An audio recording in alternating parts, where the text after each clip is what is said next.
Hoje nós vamos contar uma história de uma mulher muito rica, mas muito rica mesmo, que morava numa cidade. Certo dia, um mendigo bateu na porta dela.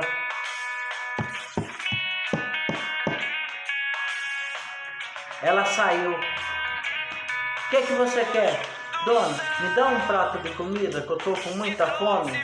Aqui não tem comida para andante. Vai embora, seu mendigo fedido. Eu fui embora. Uma semana depois eu voltei na casa dela. Bati na porta. Ela saiu. O que você quer?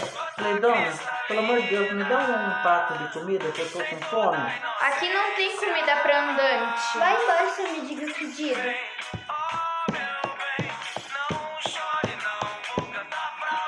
Pela terceira vez, voltei na casa dela.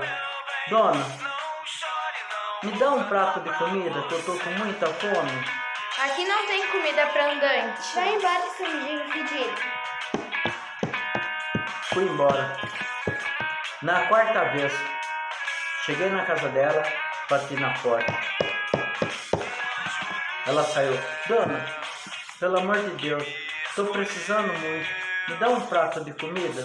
Tá bom, eu te dou, só porque você foi muito insistente. E minha filha tá morrendo. Minha vida não é mais nada. Tá bom, dona, muito obrigado. Posso ver a sua filha? Pode sim. Ela tá ali no quarto. Dá licença. Posso entrar no quarto? Pode sim, fica à vontade. Dá licença. Fui, entrei.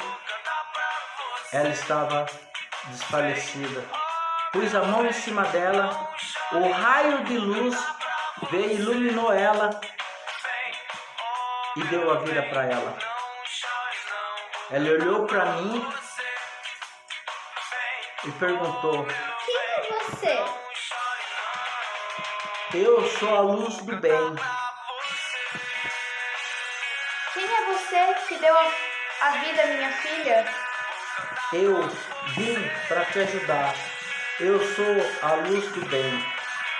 Ai, muito obrigado. Deus esteja com você. E Deus está com você.